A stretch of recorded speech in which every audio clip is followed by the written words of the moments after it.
sinabi niya na yata kanina yung mga platforms ng kababaihan. Kung mapapansin po ninyo, lahat ng mga platforms natin na nandiyan ngayon ay mga unpopular. Meaning, hindi po lahat ng tao ay gusto siya. Mahirap intindihin at may mga issue sa lipunan po natin. For example po yung divorce. Nandiyan ba yun? Sa ano natin? Hindi dito? Ay, hindi. Wala dito. Yan. Wala dyan. Sa ano na yan? Parang Fernania na yan. Ayan. For example po yung divorce, hindi po ba Catholic nation tayo? No? So, ang hirap na ilang beses na yun, actually, napasa na siya sa Congress, hindi ba? Tapos, hindi pinirmahan ng mga senators. So, hindi ganun kadali na magpasa ng batas dito sa ating bansa. Noong 2017, na-pass yung SOGI bill natin. Pasado po siya sa Kongreso. Tapos, noong 2019, parang nabiti na siya sa Senate. Hindi na siya ulit. Yes, pero noong early 2000 pa lang, yung SOGI Equality Bill ay pinasa na po ni Senator Miriam Defensor Salgado. Siya po yung pinakauna na nagpasa doon. So, early 2000. So, tama siya. 20 plus years na po. And nabuo yung alyansa namin kung nakipag-meet ako sa kanya kasi sabi ko sa kanya, ano ba yung pwede kong matutulong sa mga LGBT?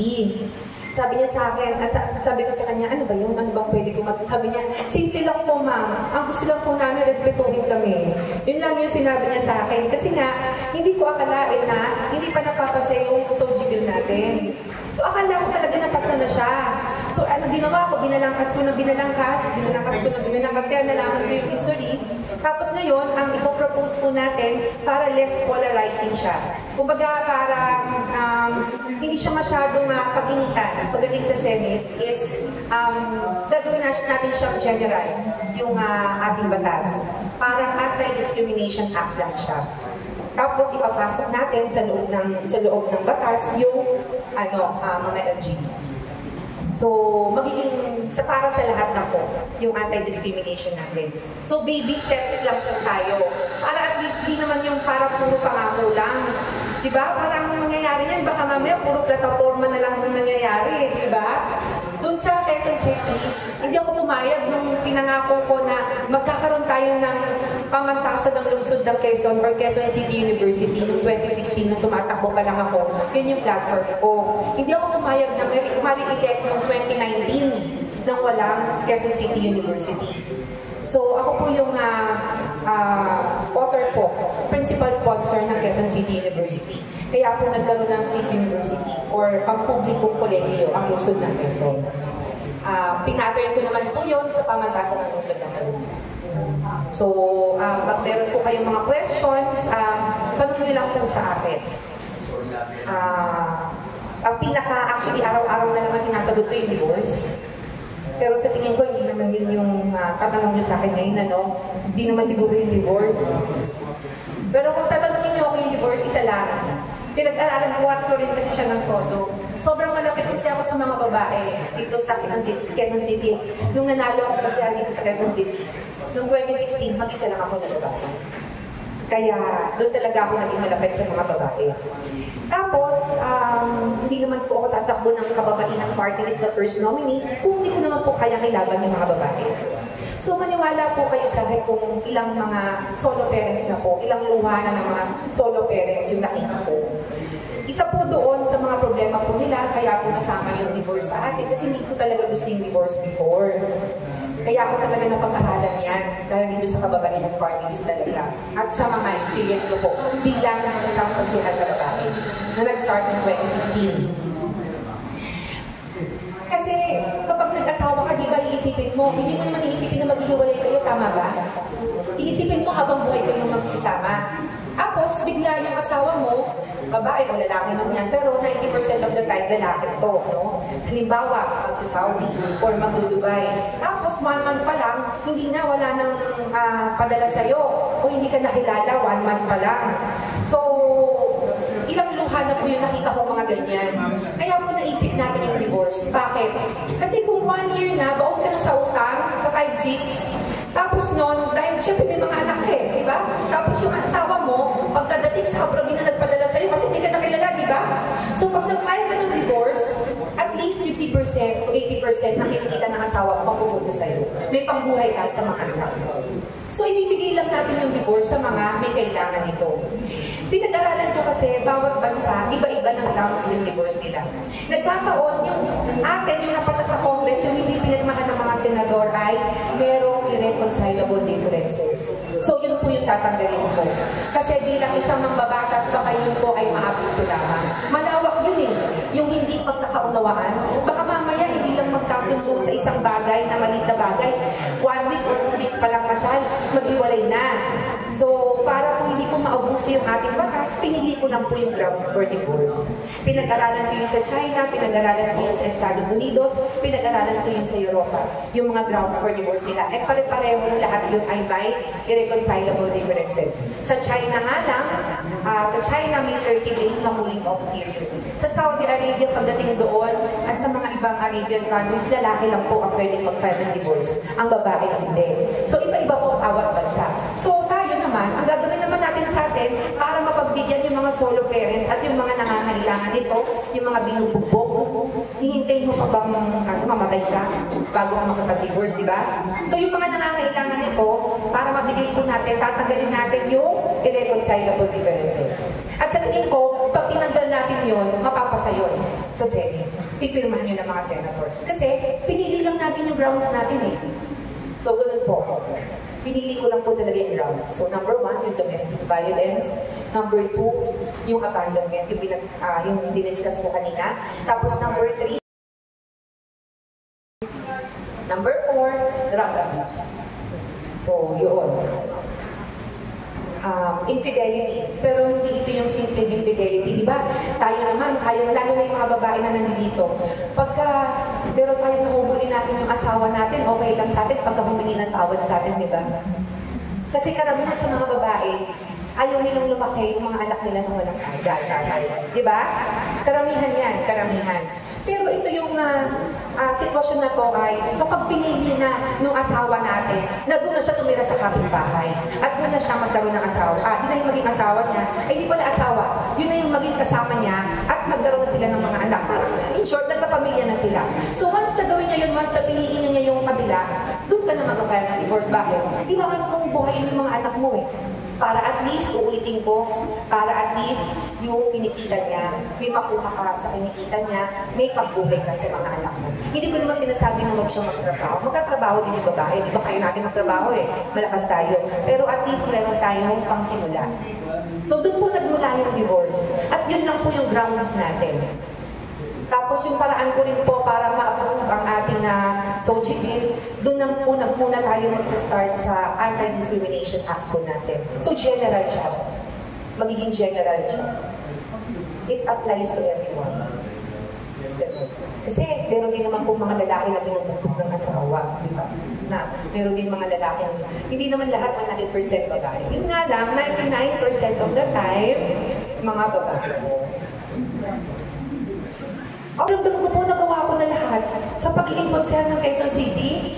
So, kung kahit na alam ko na magpapahinga ako, tapos mananalo ako ulit sa pagiging konsehal, hindi na ako tatakbo ng konsehal. Kasi nagawa ko na yung mga gusto kong gawin sa council. Tapos, kung congressman naman dito sa district, hindi rin. Kasi feeling ko, nagawa ko na po lahat Kasi isa lang naman ang trabaho ng congressman at saka ng konsehal gumawa ng batas. Yung konsehal para sa city. Yung congress or congressman para sa buong Pilipinas. So, ako po, gusto ko pong tumutok sa mga babae. Kasi totoo namang marginalized sector ang babae. Hindi po ito party list na ginawa lamang, ganyan. Hindi ito yung, alam ko po madami na pong mga nawala ng tiwala sa party list. Wala nang nagre-represent sa LGBT, pero totoong sector ang LGBT. Tama ba ako mali? Kaya nga sabi ko sa kanya, dalawang klase ang dalawang klase ang LGBT. Yung isa, pinahanap na babae, pero yung puso, lalaki. Yung isa naman, pinahanap na lalaki, pero yung puso, babae. Ang suma total, pareho silang kababaihan. Di ba? O, so, sabi ko, tutulungan ko talaga yung mga LGBT. Sabi ko sa kanya. So yun, nag-meeting kami kung ano yung mga pwede kong gawin para sa mga LGBT. Tapos ganun lang pala kasimple. Hindi naman, wala naman yung mga mabibigat na mga bagay. Yeah, next question po. Anyway, question po. So, yung anti-discrimination law po kasi nga, sobrang tagal na po nilalaban yan. So, if ever po na, the-appropriate parties and they was first on. Do you think ano po yung magiging formula para this time may pasan po siya sa Congress? Ang main difference nung dinraft ko na bill, actually pag di ako makatulog sa gabi nung ginagawa ko na siya, ang main difference is general yung title natin. Yung cellphone ko nasa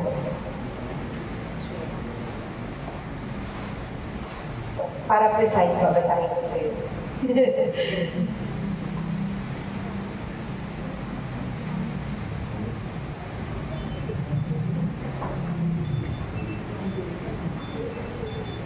Tagal ko na kasing gumagawa ng atas, di ba? Pareho lang naman yun. Yung laman ng batas natin sa Kongreso at saka sa Konseho, pareho lang. Yung format. So, yung title ng bill natin shall be known as the Anti-Discrimination and Equal Protection Act of 2025. So, general siya. Tapos, Section 2, Declaration of Policy. It is the policy of the state to recognize the dignity of every human person and to ensure that no one is denied equal protection under the law. The state shall uphold and protect the rights of all persons regardless of their sexual orientation. So, dito sa definition of terms, doon ko pinasok yung sexual orientation. And it refers to a person's emotional, romantic, or sexual attraction to individuals of the same gender, different gender, or more than one gender. Yung pinasa ko sa Kongreso ng nakaraan ay SOGI bill. So, sa title pa lang magkaiba na.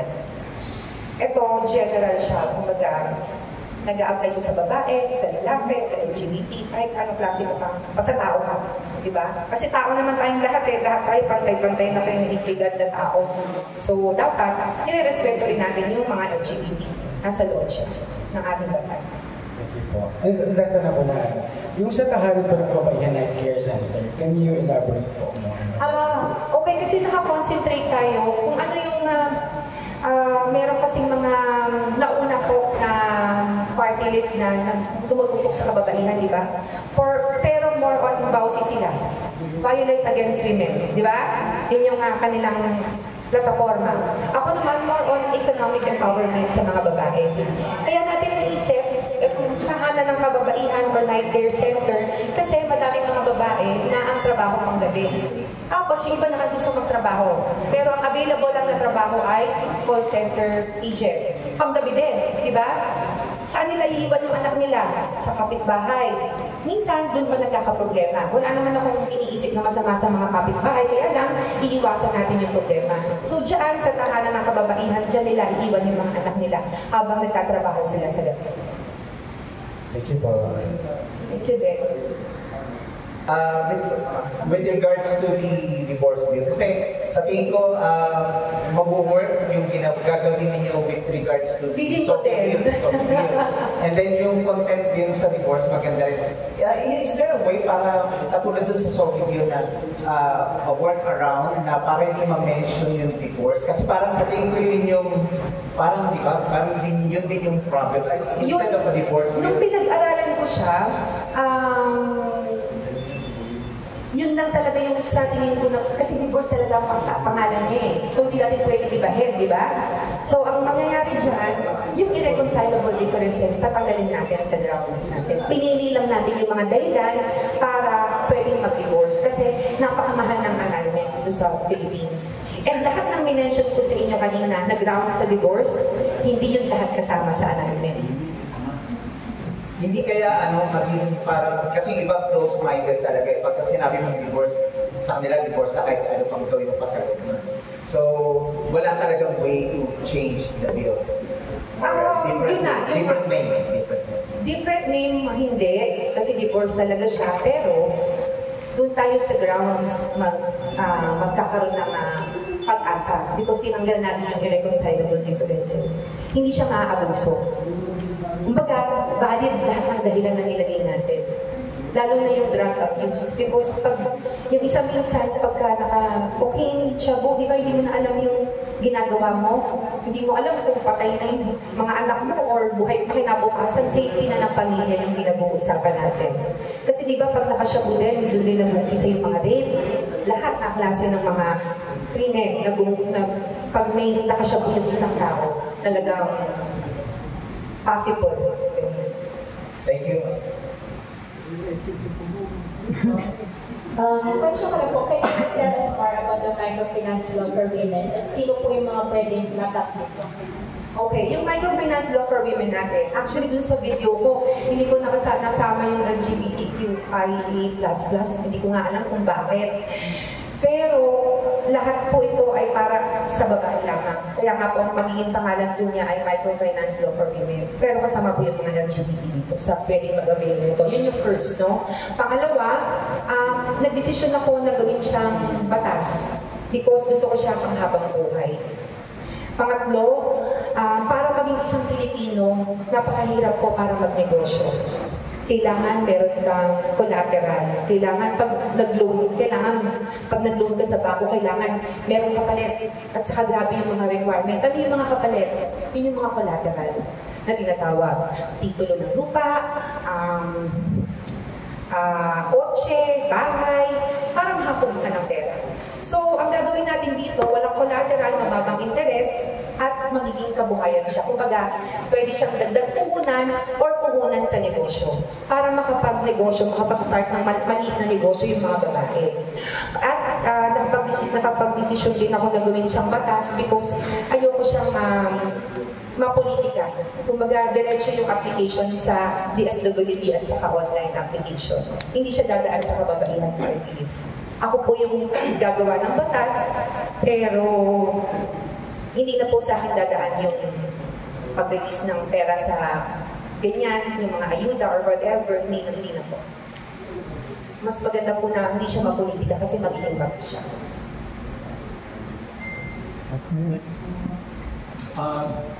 Going on that question, ano yung magiging safety net nyo doon sa batas na yun para hindi maabuso?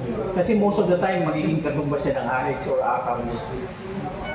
Pero long-term solution po ito kasi sa buhayan eh. Kumbaga negosyo yung bibigay natin sa mga kababaihan. Number one, meron po tayong financial literacy na kasama. Ibig sabihin, tuturuan po talaga yung mga babae mag-negosyo.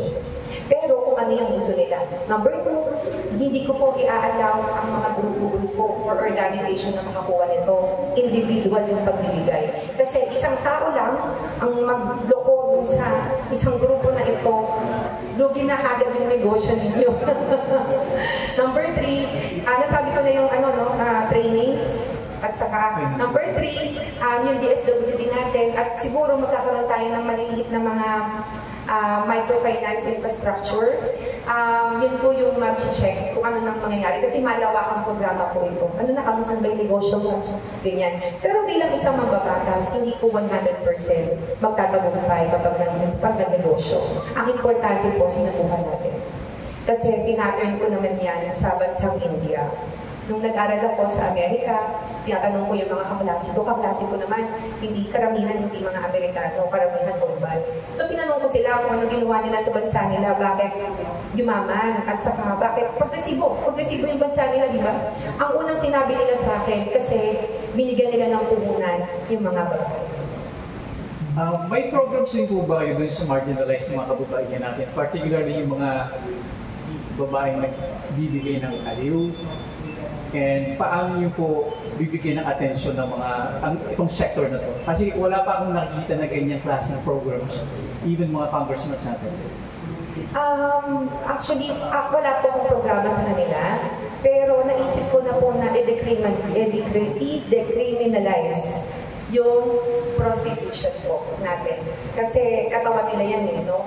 Pero i-criminalize natin yung nag-avail ng services nila. Pero sila mismo hindi. Yun po.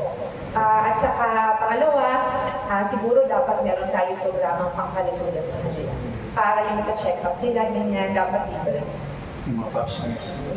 Pero ngayon po kasi may malawakan na po, hindi libre. Kumbaga dito, ako po yung gumawa ng batas para malibre ang pap smear sa buong Quezon City. Ginawa ko yun. Yaan naman po ay madali na lang. Hindi naman po ganun kahirap na gawin na. Lalo na kapag nagbigay tayo ng magandang health program sa kanila. Pero gusto ko talaga siyang i-decriminalize.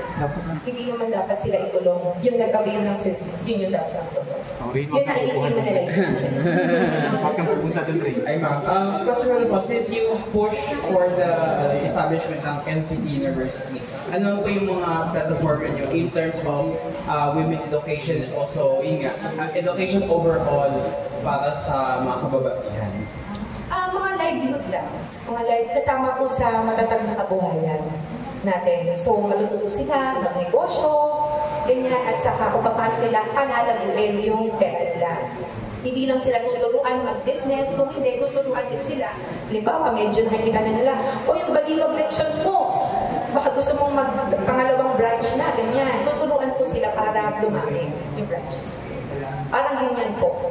Talaga more on economic empowerment po talaga. Na doon po kami nakakonsentrate. So, pero will you also advocate for more institutions for women for education para lalo mas dumami rin yung mga women professionals dito sa Pilipinas? Yes, of course. Ako, mga scholarship programs natin sa mga kababaihan, yes. Kasama naman po talaga yan sa mga pupondohan po natin yung scholarship programs. Pero hindi yun yung palagi ko, hindi ko siya binabanggit kasi hindi siya masela na issue hindi siya polarizing issue. Kumbaga, lahat ng tao gusto yan di ba? So ang binabanggit ko po yung kailangan ng babae na dapat kong ilaban na napakahirap ilaban. Kumbaga mahirap siya ipasa. And napapanahon na, kasi progressive leader po ako, napapanahon na para gawin natin dito sa ating bansa. Thank you po. Hi ma'am, I'm John Bueno. I'm actually not a part of your district, but I'm on the 4th district of Quezon City. But I see your work. Thank you. One of my questions is, how do you make sure that the work that you've done for the 3rd district of Quezon City would be seen by the people who want to benefit from it? Because right now, I'm sad that in my district, I only see the politicians whenever it's election time. Whenever they're asking people to vote for them. And I don't actually see the specific laws, the specific projects that they have implemented in my district or in Quezon City per se, like in a physical manner or in a right now manner. I only see them saying their projects when it's election season.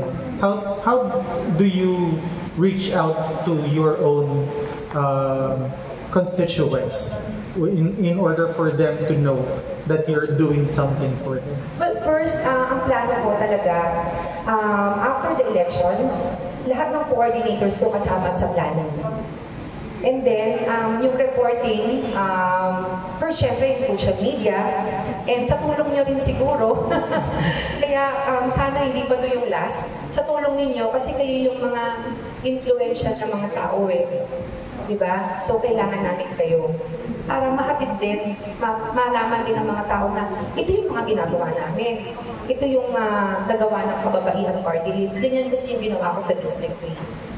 So, yung mga leaders ko, piningin ko, tapos sinasabi ko na ito yung nangyari, ito yung ginawa. Kasi feeling ko, hindi ako ma-elect ng 2019 kung lahat ng mga pangako ko noong 2016 hindi ko ginawa. Masyadong intelligent voters yung mga taga 3rd district, White Plains, Corinthian Gardens. Ang mahirap kaya, please yun. Hello, Loyola Heights. Ano pa ba? Green Meadows, yun ang mabutante ng lola mo. Di ba? Ayun. So medyo naniningil sila when it comes to... Intelligent voters kasi, so kailangan mo talaga i-report kung ano yung mga nagawa mo. O hindi kayo buboto. Ayan. Okay. With regards to, of course, the bills that you plan to do in Congress, for sure you'll get support in Congress. But the main problem would probably be in the Senate. Hindi ko naman sinasabi na merong, how do you say that nicely? Let's just say na medyo kahit pitpitin mo yung something nila, hindi sila babali for a particular cause. Actually, Like the religious ones, diba? May mga personalities na tayo na kahit balik-balik ta rin mo, hindi mag-agree itong person. How would you like address your causes to misogynists? Conservative. Hindi naman sa pag-ano, pero there are. And also some sexists who are still in the lower house, in the lower house. How would you be able to convince those people in particular? Actually, wala na akong ibang maisip kundi kausapin sila. I will talk to them in person, lahat sila. We have about 12 senators, right? So yung 12 na yung nakausapin. But then, pinag-aralan ko lahat ng mga pumirma sa divorce and yung mga ayaw outgoing na yung mga ayaw. So yung pag-asa ko yung mga mananalo ngayon. Sana nga hindi sila masyadong mahirap kausapin. Okay. Sana open-minded sila. Siyempre, iba na yung panahon ngayon. Hindi na to 19th century, 17th century. Iba na yung pangangailangan ng mga tao. Diba? So, nag-ibang panahon. Dati na, yung telephone natin iniikot, di ba? Ngayon, diba? Ngayon, ibang-iba na. So, dapat, nag-iiba rin tayo ng mga batas. Tingnan ninyo yung sa local government code natin. Pag gumawa kami ng batas, puro publish sa newspaper, lahat-lahat, ganyan. Kailangan pa bang i-publish sa newspaper? Wala na nagbabasa ng newspaper ngayon. So, kailangan nangyadahan yung local government code, di ba? Dapat nakalagay doon kasama social media or TV, ganyan, di ba? Yung mga ganon. Kasi nag-iiba na talaga. So, ito, papaliwanag ko na kailangan natin gawin. Would you mind also telling us about your affinity with the Cosetengs and your term in, if ever you had the term in Valenzuela City, where did you particularly run in Valenzuela? I was about 22 going 23 when I ran for councilor in Valenzuela City. And then, after 3 terms, I got married. And then, nagkaroon kami ng anak, tatlong lalaki. Tapos, yung napangasawa ko, only son, ni former Senator Kiko Seteng. Kaya naging Kiko Seteng. Pero palagi po ako napagkakataan na ni Kiko Seteng. Kasi pareho ng sound, pareho ng, diba? And then, nasa core memory ng mga tao, si Kiko Seteng, hindi naman si Kiko Seteng. So, pati MC, talagang nagkakamali, and sanay na ako doon. Kaya, okay lang, isabait ako kasi sa kanya. Konti. Is it a positive trait, you think, that you are somehow related to Nikki Coseteng? Yes. Or is Kasi it... walang kahit ng corruption. Tapos, kababaihan advocate talaga siya. Kasi siya yung chairperson ng Women and Family sa Senate dati. Linaban niya talaga yung mga babae. Is that something that you're also keen to doing? Yes, actually, nung una hindi. Because I was only 23. Parang 22, mag-23 ako when I became councilor sa Valenzuela. So, ang mga, ko ng platforms, scholarship, sports, whatever, bata ka And diba? for the youth. And then, in 2016, when I moved dito sa Quezon City, mag-isa lang akong babae. So, no choice din talaga yung mga babae, di ba? Ako yung ka-MP Light nila, ka-Sanmic Light, ng mga babae dito, ka-Jean, na may pineapple, yung mga ganun. So ako lang talaga yung naging close sa mga babae. Kaya yun talaga sa utak ko. Yan, pag sa speech ko sinasabi ko palagi, parang produkto yata ng Empilite lahat ng ano ko magkakatorna ko Kasi kung hindi ko gagawin yun, hindi ko uupuan yung mga babae, hindi ko malalaman yung totoong problema ng mga babae at ng mga LGBT. Inupuan kita, di ba? Anong nag-white ako noon? White naman yun, di ba? Alright. Aside from that, ma'am, of course, going to one of your proposed bills, which is on divorce, that can be also pointed as well, no? Just the same as with your other plan to file laws. Because it can also be abused in some way. People can just, accuse a male or a female person that they've received abuse from their husbands one day, and that's probably two-pronged also, not just in a like a criminal offense, and also for the divorce thing per se.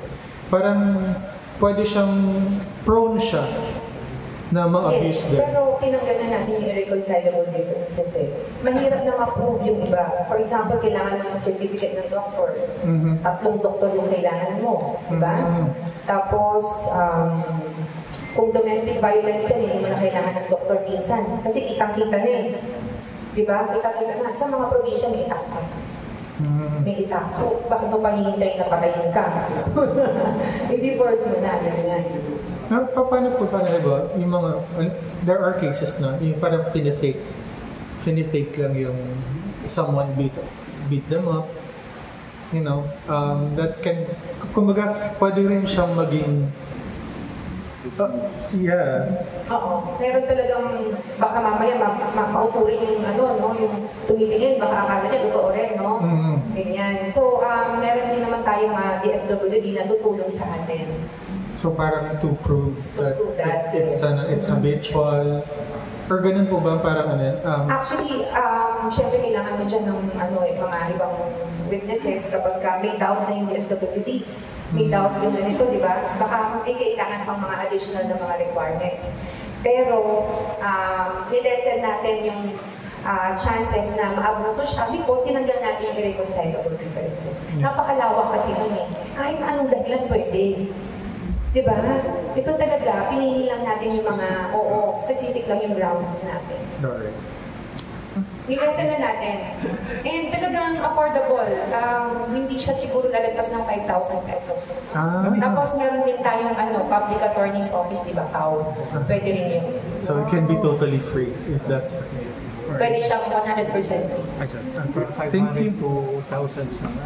Kasi may mga, narinig lang ako pwedeng mali ako. Meron daw 10 years na, ilang milyon na yung ginagastos, hindi pa. Narinig ko lang naman, 10 years na 1 million. Or ilang milyon na nagagastos, hindi ko nabibigay yung annulment nila. So, ang magiging argument ko nito sa mga Katoliko na katulad ko din, yung naghiwalay na may asawa na yung lalaki, nabubuhay din sa kasalanan. Kaysa gustong-gusto niya na magpakasal din, di ba? Di ba?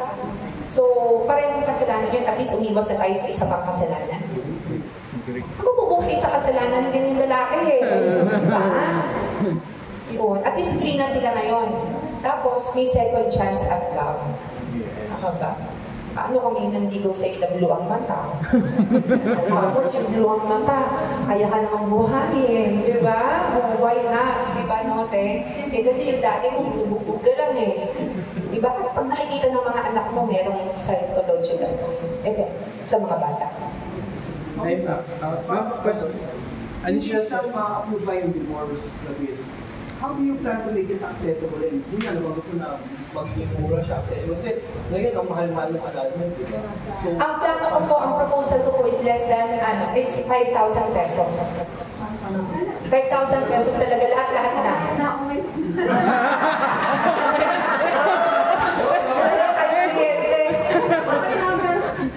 number one agad. Sa family court po, tayo magpa-file. Ito po ay minsan, kasi wala tayong, yung mga maliliit na mga munisipyo, wala tayong family court, diba? Or courts. Sa RTC po pwede na. Naka-specify naman po yun sa loob ng bill na gagawin natin. Hi ma'am. Ma'am, question ko lang po kasi i-mention po na yung Kababaihan Party List is just a new organization, tama po ba? Yes. So, can you also explain to us yung kano kalawak po yung network ng Kababaihan Party List? And also, can you also tell us more about your second nominee niyo po? Okay, nag-start kasi yung Kababaihan Party List as a group. Grupo lang siya ng mga babae, ng mga abogado na tumutulong, nagkakaravan. So, pumupunta sa mga probinsya, tumutulong sa mga babae na walang pambayad ng mga abogado. Doon nag-start ang kababaihan. So, ang tagal niyan. Ang tagal niya na kababaihan na hindi pa siya party list. So, nag-apply lang kami na maging party list sa 2021. Tapos, si Ria Romualdo, yung second nominee, ba't wala siyang picture dito? Ay, andyan. Yan. Nurse kasi siya. So, malaking tulong siya doon sa mga babae na psychological na nagkakaproblema, yung mga bigla na lang iniiwan ng asawa. Based sa experience ko na may mga in-interview ko ako, minsan yung babae paulit-ulit na yung sinasabi. Yung mga iniwan, yung bigla na lang iniwan sila ng asawa nila or binubugbog. Tapos hindi nila matanggap. So paulit-ulit, kakasabi pa lang niya, mga after 5 minutes, uulitin na naman niya ulit. So yun, hindi niya yun alam. Hindi niya alam na gano'n na yung nangyayari sa kanya. Tapos nade-depress na, tapos doon na po nagkakaroon ng problema. Mga life po na mga, hindi naman, hindi siya yung hindi pa yung, abang tawag dyan, yung nadadala na sa Mandaluyong mental hospital, wala pa sa ganon. Kailangan tulungan na natin yung mga babae. So, malaki po yung natutulong niya sa ganon at sa mga, dahil nurse po siya, yung mga babae po kasi may mga unique na mga sakit. Ang mga babae lang po ang nagkakaroon ng breast cancer. Pero meron din mga lalaki, 1 in a million. Pero kami po kasing mga babae, 1:8 na mga babae po nagkakaroon po ng breast cancer. As in 1:8, baka tumakas pa. Yan po yung datos sa buong mundo. Tapos, cervical cancer at lahat po ng mga cancer na related sa mga babae lamang. Tapos, pagkapanganak pa ng babae, meron pang tinatawag na postpartum depression. So, may mga sakit po talaga ang babae na unique lang po para sa babae. Kaya po, nag-usap kami, alam ko marami siyang matutulong sa Kababaihan Party List, and pumayag naman po siya. Dapat nga, may doktor din di ba?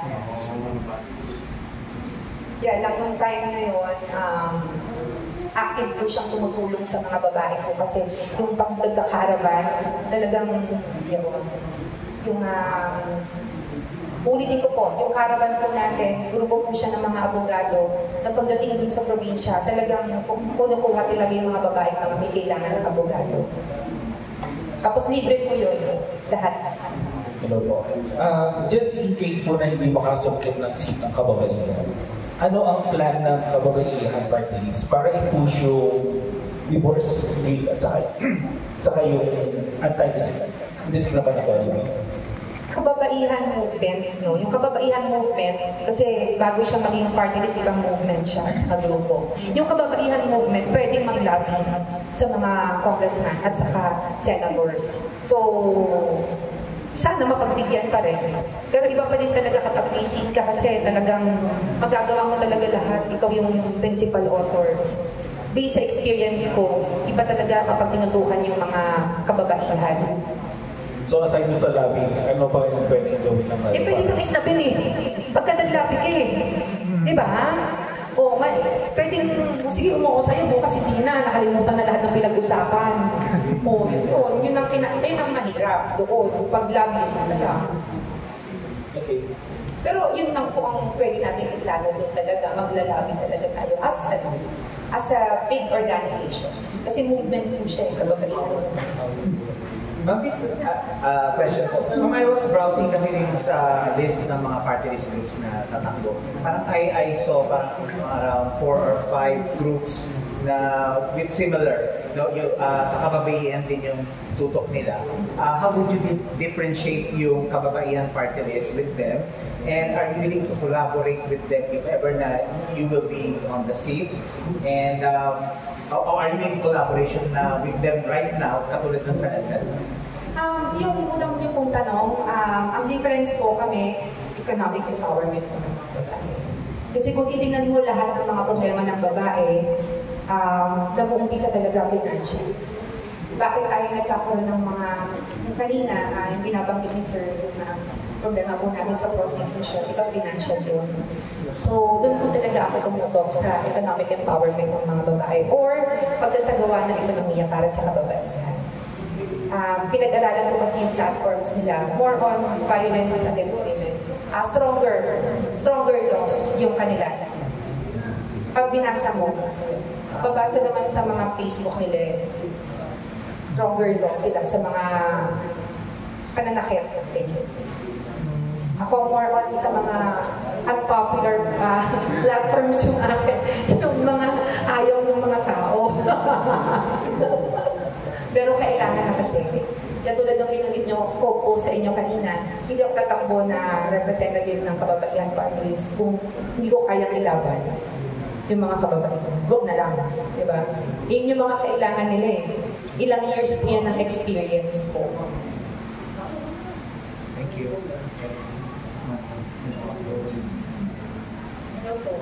May pwede po kayong i-share na naipasang batas as City Councilor na na-benefit ang mga kababaihan at naging successful at masasabing tatakit ko sa ito. Dito sa Quezon City, sa buong Quezon City, kilala ako sa yung pagbuo ng solo parents. At naging example ito sa buong Pilipinas. Pero hindi lang yun. I mean, kasi grabe yung advocacies ko sa breast cancer at saka sa cervical cancer eh. So, yung pinakaunang bill na napasa ko sa council, yung libreng pap smear sa mga babae sa Quezon City. Pero kilala din ako sa solo parents. As in, kilala ako sa buong Quezon City. Kung sinabi mong cake ko sila, solo. Pero hindi po ako solo parent. Nagkataon, binuo ko lang po siya ang time na yun, pagkaupo ko. Yun po. Tapos ngayon, may sarili na siyang office under ng SSD natin. Ako rin po yung nag-create ng office natin. Question po. Question po lang po. Ano yung magiging message mo sa... Isa sa mga nag-create pala ay mayroon akong mga kasamang counselors noon, si Alfred Vargas. Nalala ko, ano pa ba?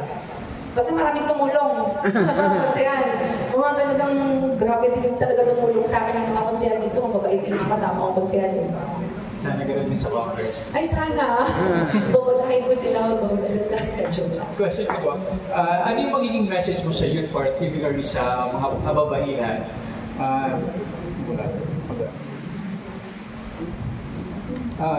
That are looking for representation and support sa government.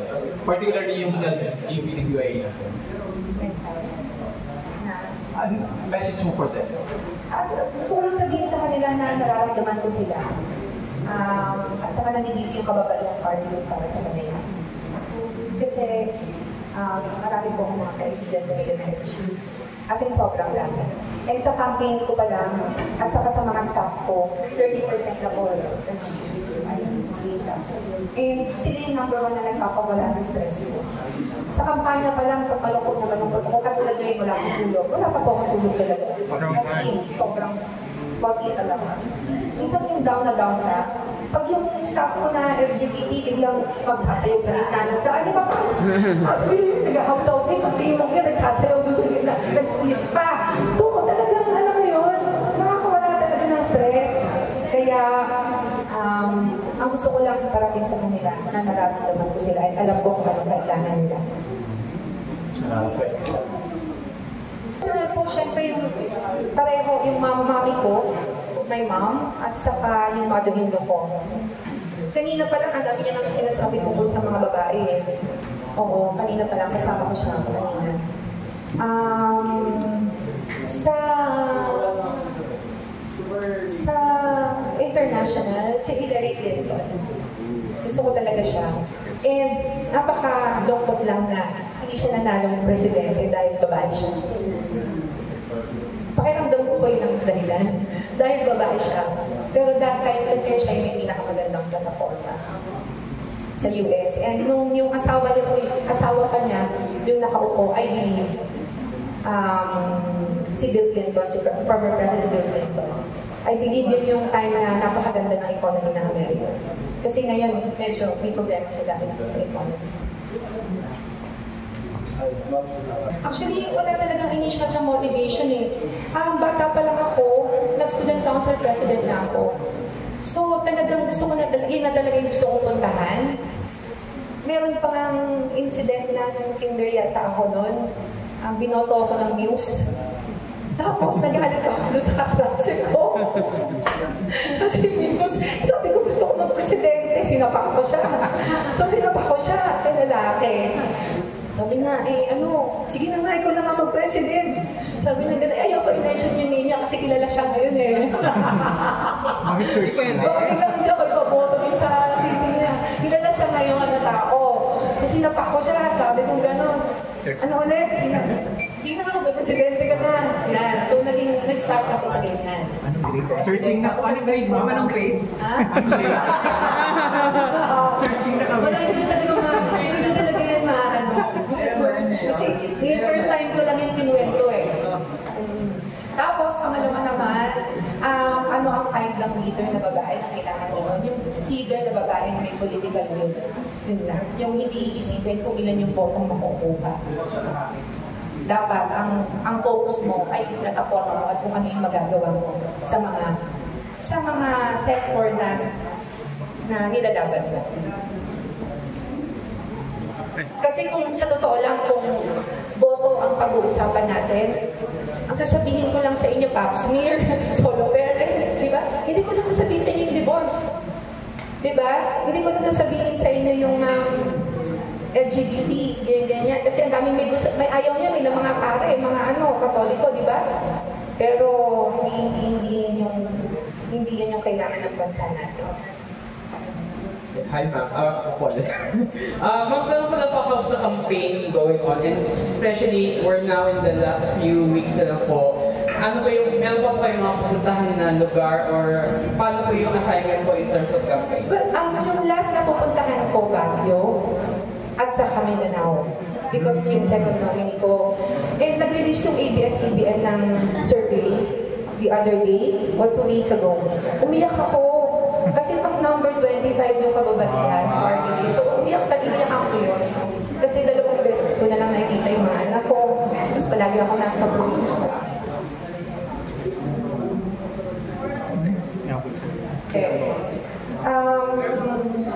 Hindi talaga. Minsan nga, niloloko ko ng campaign manager ko si Coach JM. Sabi niya, konsyala, ito nga pala yung itsura ng asawa mo, baka makalimutan mo. Sabi ko, ano ba? Hindi mo ito pa-print ako sa yung picture niya. Ganun na yung nakuhan namin. Kasi wala na po talaga time sa sarili. Pero yung mother-in-law ko mas nakakasama. Mas nakakasama ko siya. Mas sa Baguio sasama siya. Si Mayor Magalo. Ay, wow. Touch ko lang. Sana tulungan ninyo ako.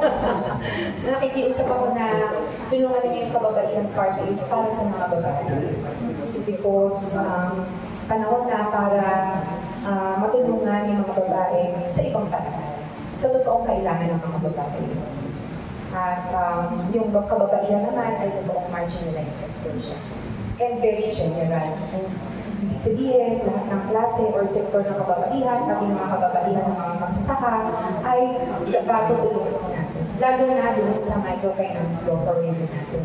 Kasi yung iba dyan, 20 years na luminisita ko sa Cagayan, sila, saka sa Nueva Ecija, yung iba sa kanila, ang pangarap lang nila, mabili yung lupang nila. Kung saan nagsasaka sila ng 20 years na. So kapag nag-grant sa kanila yung loans nila, at least mabibili na nila finally yung lupa nila. Kasi ang nangyayari dito sa atin sa bansa natin, yung mga mayayaman, lalo yung mayaman, yung mga mahirap, lalo yung mahirap. And ang fear nila, baka ibenta yung lupa nila na may-ari ng lupa. Na kung saan sila nagsasaka. Kung aalala ninyo dati, ako nung bata pa ako, we used to export rice abroad. Pero ngayon nag-import na tayo ng bigas, ng rice.